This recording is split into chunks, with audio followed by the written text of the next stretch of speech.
시련이 찾아올 때라는 제목으로 하나님의 말씀을 전하도록 하겠습니다. 여러분들 어떠세요? 여러분에게 시련이 찾아올 때 여러분은 어떻게 이겨내고 계신가요? 선교사님 한 분이 계셨습니다. 아프리카 선교사로 가게 되었는데요. 그곳에서 원주민들과 함께 아주 큰 강을 건너게 되었다고 합니다. 그런데 갑자기 원주민들이 큰 돌을 가져다가 그 선교사님의 품에다가 탁 안겨다 주고는 그것을 안고 강을 건너라는 거예요. 그런데 그 돌 무게가 만만치가 않는 것입니다. 그러나 또 원주민들이 시켰으니까 그것을 안고 건너갔습니다. 그리고 원주민들도 자기 나름대로 하나씩 무거운 큰 돌을 어떤 사람은 이고 어떤 사람은 가슴에 품고 그 강을 건너는 것입니다. 그 선교사님이 너무 궁금했습니다. 왜 무거운 돌을 안고 품고 이 강을 건너가야 하는가? 처음에는 이해가 되지를 않았습니다. 그런데 강 중간쯤 가서야 그때 알게 되었습니다. 빠른 급류로 인해서 그 강을 건너기가 너무 쉽지 않았기 때문입니다. 그 빠른 급류를 이길 수 있는 방법은 무거운 돌을 품에 안고 그렇게 건너가야만 했기 때문입니다. 그곳 원주민들은 그 무거운 돌이 자기를 살리고 지킨다는 지혜가 있었던 것입니다. 사랑하는 성도 여러분, 우리는 인생을 살아가면서 가볍고 편안하고 행복한 길로만 가고 싶은 것이 우리의 마음입니다.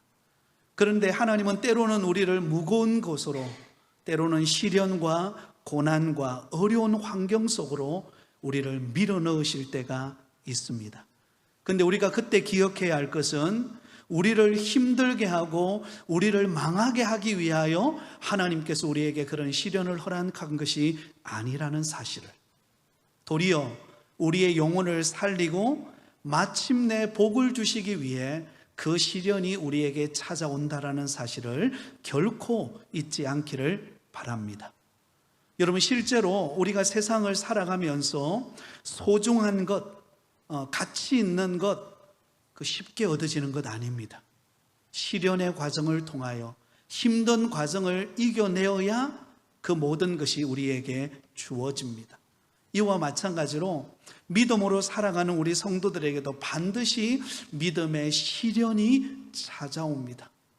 여러분, 때로는 잘 나가던 그 일터에 갑자기 어려움이 찾아오는 경우도 있고요. 또 건강만큼은 내가 자신했는데 막상 세월이 지나고 나이가 들어가면서 내 몸이 예전 같지 않을 때, 여러분 그때 있으시죠? 또 우리가 믿음 생활 하다 보면 정말 믿지 않는 가족의 핍박 때문에 시련을 겪는 경우도 있고요. 기쁨으로 주님 앞에 나와서 봉사하고 헌신하고 싶은데 그럴 수 있는 여건과 환경이 열리지 않았을 때, 그때도 우리는 시련을 겪습니다. 그러다 보면 우리의 믿음이 흔들리고 때로는 이전보다도 훨씬 더 신앙이 퇴보되어지는 것 같은 느낌이 들 때가 있습니다. 그러므로 우리는 우리에게 찾아오는 시련을 어떻게 이겨내야 하는가? 오늘 야고보 사도는 우리에게 그 비결을 가르쳐 주고 있습니다. 야고보서는 예수님의 친동생이었던 야고보 사도가 기록한 서신입니다. 주 46년에서 49년경에 예루살렘 초대교회의 감독이기도 하면서 예수님의 친동생이었던 사람이 야고보 사도입니다.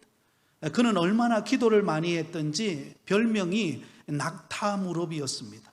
힘들고 고난이 찾아오고 어려울 때마다 하나님 앞에 가장 먼저 나가서 기도의 무릎으로 나아가 기도했던 그런 사도 야고보였습니다. 그 야고보 사도가 유대교의 핍박으로 인하여서 로마 제국의 각 지역마다 흩어져서 힘들게 믿음 생활하지 않으면 안 되는 그런 시련 가운데 있는 기독교 유대 공동체 디아스포라 성도들에게 보낸 서신이 야고보서입니다.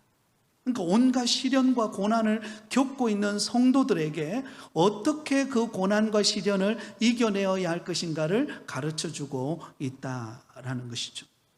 오늘 이 시간에 우리에게 시련이 찾아올 때 우리는 어떻게 극복하고 승리할 수 있을까요? 간단하게 두 가지를 말씀을 드리려고 합니다. 첫 번째는 시련이 찾아올 때 한번 따라하겠습니다. 온전히 기쁘게 여기라. 한 번 더 우리 마음에 새기면서 한번 따라하겠습니다. 온전히 기쁘게 여기라. 자, 여러분 힘들고 어려운 시련이 찾아왔어요. 온전히 기쁘게 여길 수 있을까요? 없을까요? 말 안 하고 싶죠? 왜냐하면요, 힘들어요. 시련이 찾아오는데 온전히 기쁘게 환영하면서 어서 오십시오. 정신이 이상한 사람이겠죠, 그죠? 그런데 야고보 사도는 우리를 향하여 뻔히 우리가 그런 생각을 가지고 있는데 그럼에도 불구하고 우리에게 온전히 기쁘게 여기라 그렇게 말합니다. 2절입니다. 같이 읽습니다. 내 형제들아 너희가 여러 가지 시험을 당하거든 온전히 기쁘게 여기라. 여러분 성경에 말씀하는 시험에는 두 가지 종류의 시험이 있습니다. 하나는 마귀가 주는 시험이 있습니다. 마귀가 주는 시험은 유혹이라고 말할 수 있습니다. 우리를 넘어뜨리고 우리를 실패하고 우리가 신앙이 와장창창 무너져서 더 이상 일어날 수 없도록 만드는 그런 유혹, 그런 시험이 있습니다. 그런데 또 다른 하나의 시험이 있습니다. 하나님께서 우리의 믿음을 연단시키시고 마침내 복을 주시기 위하여 우리에게 허락하시는 시험, 시련 혹은 테스트가 있습니다. 그러면 오늘 본문의 2절에서 말씀하고 있는 너희가 여러 가지 시험을 당하거든 이라고 할 때 이 시험은 어떤 시험일까요? 마귀가 주는 시험일까요? 하나님께서 우리에게 주시는 시험일까요? 하나님께서 우리에게 주시는 시험, 시련을 말하고 있습니다. 이것을 헬라어로는 페라이스모스라고 하는 말인데 이것은 예기치 못한 시련이라는 의미를 담고 있습니다. 여러분 우리가 인생을 살아가다 보면요 예기치 못한 시련들이 우리에게 막 찾아오잖아요. 여러분 우리가 계획한 대로만 우리의 앞에 상황이 펼쳐진다면 우리가 미리 예상하고 미리 준비하고 미리 대비하고 그러면 이겨낼 수 있어요. 근데 우리 인생이란 게 그런 게 아니지 않습니까? 우리가 예상하지 못했고 내가 상상조차도 하지 않았던 그런 시련과 고난과 위기가 우리에게 찾아온다라는 것입니다. 그래서 야고보 사도는 지금 믿음을 지키기 위해서 흩어져서 어렵게 신앙생활하고 있는 성도들에게 문안 인사를 하고 난 다음에 바로 이어지는 첫 마디가 내 형제들아 너희가 여러 가지 시험을 당하거든 너희에게 그 고난과 예상하지 못한 힘든 환경과 어려움이 찾아오거든 어떻게 하라는 거죠? 여러분 온전히 기쁘게 여기라 그렇게 말하고 있습니다. 그렇다면 여러분 하나님은 왜 우리를 시험하는 것일까요? 왜 우리에게 시련을 허락하시는 것일까요? 이 목적을 알아야 우리는 온전히 기쁘게 여길 수가 있습니다. 우리에게 시련을 허락하시는 목적, 그 목적은 우리를 연단시키고 훈련시켜서 온전한 사람으로 사용하기 위해 우리에게 시련을 허락하는 것입니다. 이게 목적입니다. 한번 따라해 볼까요? 우리를 연단시키고 훈련시키셔서 온전한 하나님의 사람으로 사용하기 위함입니다. 그러면 하나님이 우리에게 시련을 허락하는 것은 좋은 것일까요? 나쁜 것일까요? 이게 자꾸 줄어들어요 소리가요. 자, 조금 전에 제가 말씀을 드렸잖아요. 우리에게 시련을 허락하는 목적이 분명했죠, 그죠? 하나님이 우리를 연단하고 훈련시키셔서 마침내 하나님의 사람으로 사용하고 복의 사람으로 쓰시기 위함이다 라고 말했습니다. 그러면 우리에게 찾아오는 시련은 유익한 것이에요? 안 유익한 것이에요? 유익한 거죠. 이제 뭔가 좀 대화가 되네요. 유익한 거예요. 유익하기 때문에 하나님이 우리에게 뭐 하라고요? 온전히 기쁘게 여기라라는 것입니다. 만약에 우리에게 유익이 되지 않는다면, 우리에게 유익이 되지 않는다면 누가 좋아할까요? 그럼 마귀가 좋아하겠죠. 그런데 우리에게 유익이 되기 때문에, 우리에게 덕이 되고 우리에게 복이 되고 우리에게 은혜가 되기 때문에 하나님은 우리에게 시련을 허락하신다라는 것입니다. 베드로전서 4장 12절에 보면 이렇게 말씀합니다. 우리 같이 읽습니다. 사랑하는 자들아, 너희를 연단하려고 오는 불시험을 이상한 일을 당한 것 같이 이상히 여기지 말고. 자, 여러분 여기 보세요. 하나님께서 우리를 연단하시기 위해서 불과 같은 시험을 허락하신다는 거예요. 우리가 견딜 수 없을 만큼 힘든 시련과 고난과 어려움을 만난다라는 것입니다. 그런데 하나님께서 베드로 사도를 통해서 우리에게 말씀하는 게 무엇입니까? 그런 불시험이 찾아올 때 우리를 어떻게 여기지 말라고요? 이상하게. 이게 왜 왔지? 나 이런 거 싫은데. 그렇게 하고 거부하고 받아들이지 않고 그것을 외면하지 말라는 것입니다. 당연한 것으로 받아들이라는 거예요. 당연한 것으로. 사실은 안 당연하게 받아들이고 싶죠, 그죠? 그런데 당연한 것으로 받아들이라는 것입니다. 왜? 우리에게 유익이 되기 때문에. 사도 바울은 사도행전 14장 22절에 이렇게 말씀하고 있습니다. 같이 읽습니다.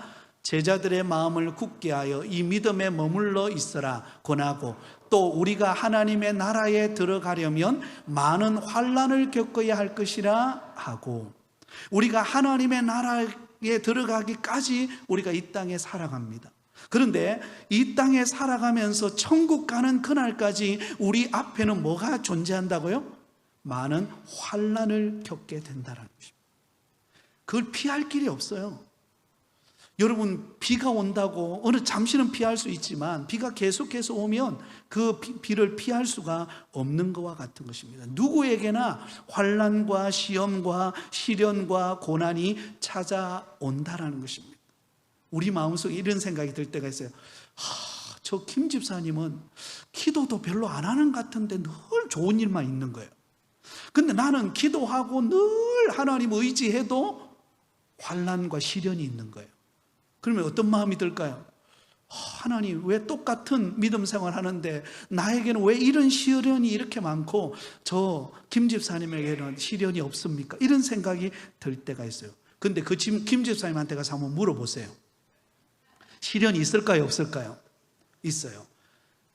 예전에 제가 사회 갈 때 지나가다가 어떤 집사님이 말해요. 어머, 목사님과 함께 사는 사모님은 되게 행복하겠어요. 그러더라고요. 겉으로 볼 때 행복합니다 그러죠. 근데 사모님한테 물어보세요. 더 이상 말은 안 하겠어요. 그렇습니다. 막상 내가 그 입장에 닥쳐보면요, 힘들어요. 고난이 찾아오고 때로는 막 울고 싶고 때로는 막 가슴 치면서 고통스럽고. 그런데 성경은, 야고보 사도는 우리에게 말하고 있습니다. 온전히 기쁘게 여기라. 왜냐하면 우리에게 유익이 되기 때문에. 자, 그리고 왜 기뻐해야 하는가 하면 나의 믿음과 신앙을 점검할 수 있는 좋은 기회가 그 시련을 통해서 오기 때문에 그렇습니다. 여러분, 우리가 평소 때는 내가 어느 정도 신앙생활을 하고 있는지, 내가 정말로 주님이 보실 때에 기뻐하는 믿음 생활을 하고 있는지, 아니면 내가 원하는 대로 신앙생활을 하고 있는지 잘 모릅니다. 그 진단하기가 어려워요. 그런데 언제 진단할 수가 있는가? 시련이 딱 찾아오면은 그 즉시 알 수가 있습니다. 시련이 내게 딱 닥치면 내 믿음의 정도, 내 신앙의 수준, 내 상태, 영적 상태, 그것을 금방 알 수가 있다라는 것입니다. 그러므로 우리에게 시련이 찾아오는 것은, 여러분, 때로는 힘들고 눈물 나고 가슴 아픈 일이 될 때도 있지만, 그러나 그 시련이 우리에게 주는 유익이 있다는 것을 바라볼 때 우리는 온전히 기쁘게 여기는 은혜가 있으시기를 예수님의 이름으로 축원드립니다. 자, 그리고 여기서 온전히 기쁘게 여기라고 할 때 이 여기라는 단어는 다른 말로 말하면 생각하라는 말입니다. 생각하라. 시련이 닥쳐왔을 때 사실은 그 시련을 온전히 기쁘게 여긴다는 거 어렵습니다. 전제를 했죠, 그죠? 그런데 그때 뭐 하라는 거죠? 생각하라는 거예요. 왜냐하면 믿음의 생각, 긍정적인 생각을 가지고 그 시련이 찾아왔을 때 어떻게 생각해야 합니까? 이 일을 통하여 하나님이 무엇인가 나에게 주실 유익이 있구나.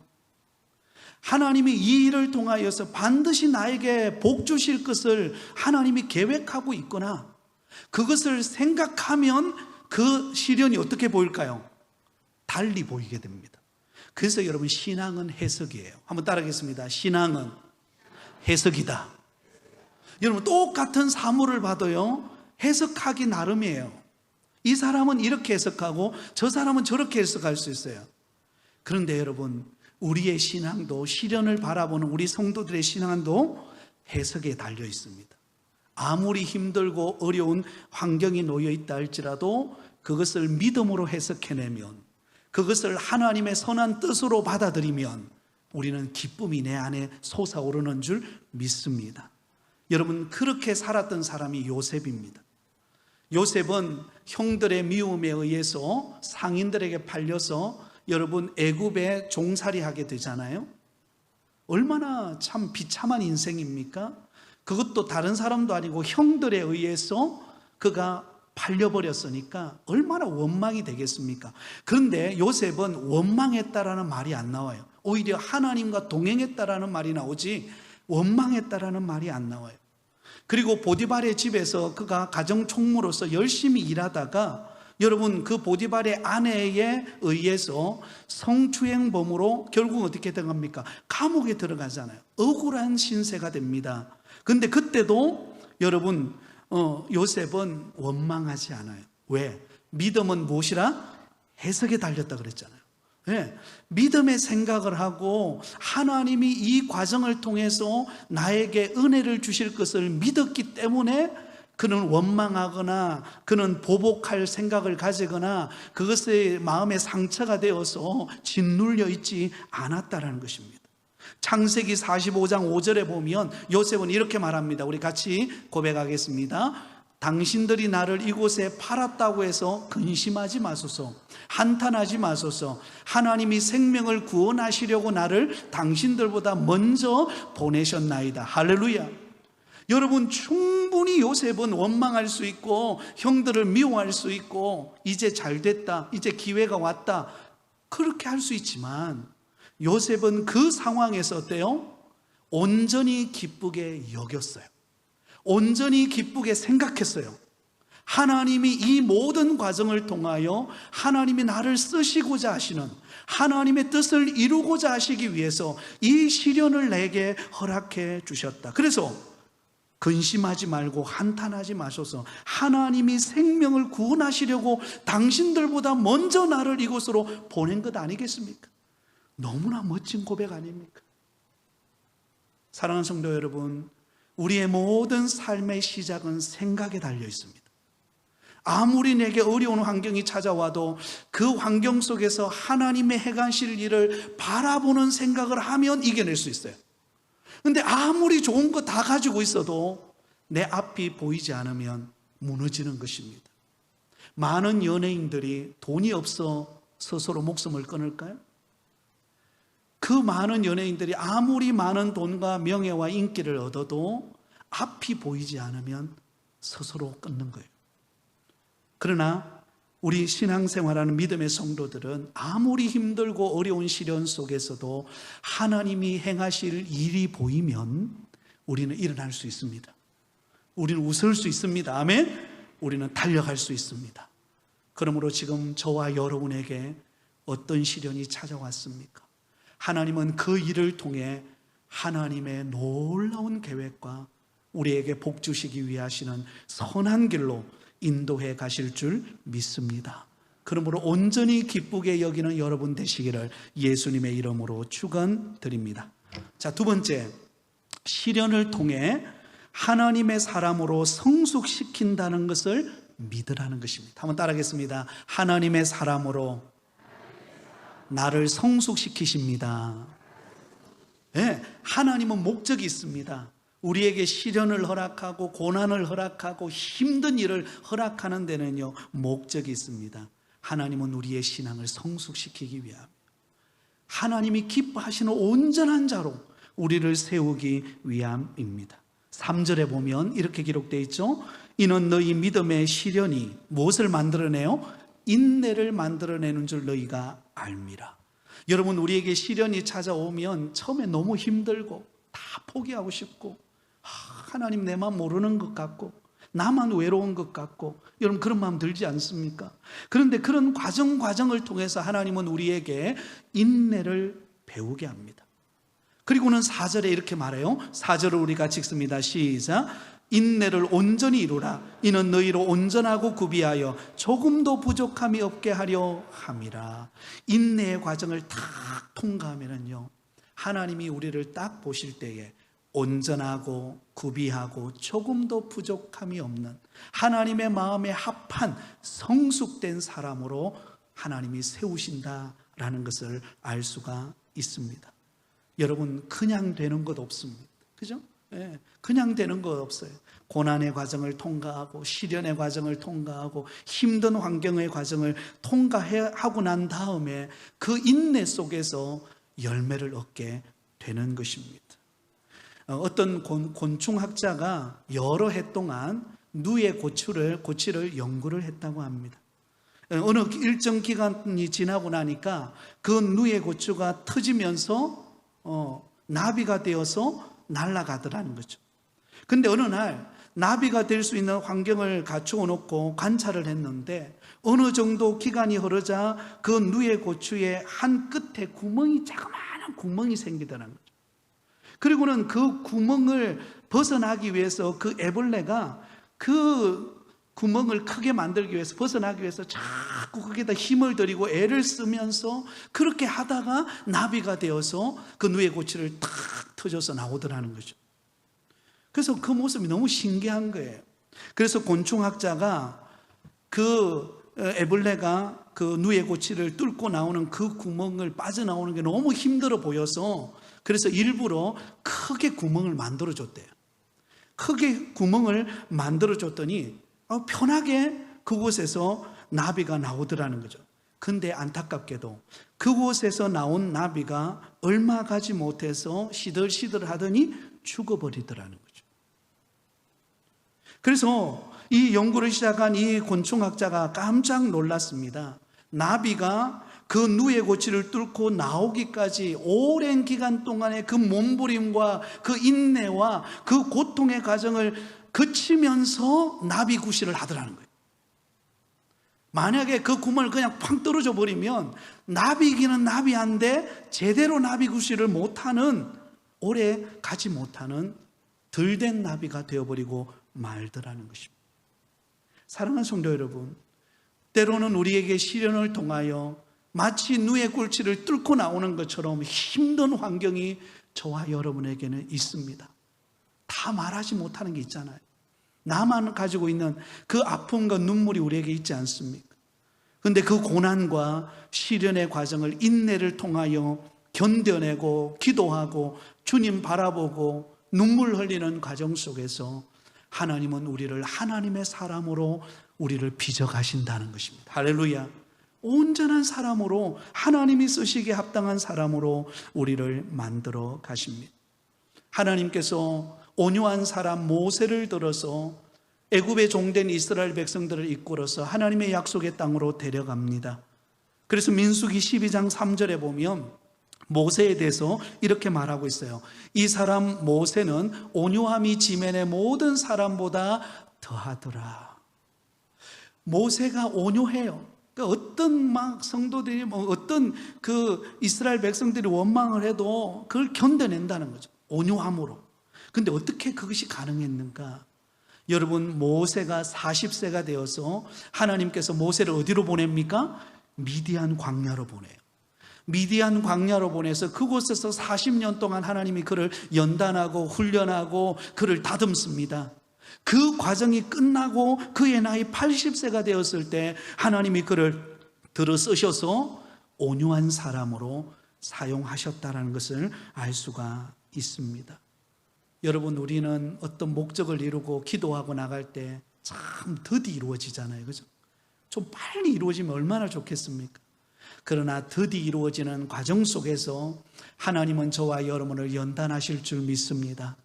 그리고 하나님이 우리를 성숙하게 만들어서 하나님께서 마침내 복을 받도록 하시는 그 하나님을 바라보며 시련 가운데서 인내하며 하나님이 주실 복을 기대하며 살아가는 저와 여러분 되시기를 바랍니다. 말씀을 맺습니다. 저와 여러분에게 시련이 찾아오면 우리는 어떻게 해야 할까요? 그 시련이 찾아올 때 온전히 기쁘게 여기시기 바랍니다. 일부러라도 미소를 한번 탁 짓는 거예요. 이렇게 한번 옆 사람에게 한번 지어주세요. 미소로 시작. 네, 평소 때 미소를 안 지어보셨기 때문에 상당히 부담스럽죠, 그죠? 네, 미소를 싹 지으면서 여러분 고난이 시련이 찾아오면 한번 미소 한번 딱 짓는 게 왜? 온전히 기쁘게 여기라. 그러면 그 인내의 과정을 통해서 하나님이 우리를 성숙한 사람을 만들어서 마침내 우리에게 복을 주실 줄 믿습니다. 하나님이 그런 목적을 가지고 우리에게 시련을 허락하신다는 것을 기억하면서 이 한 주간을 살아가되 기쁨으로 살아가는 저와 여러분 다 되실 수 있기를 예수님의 이름으로 축원드립니다.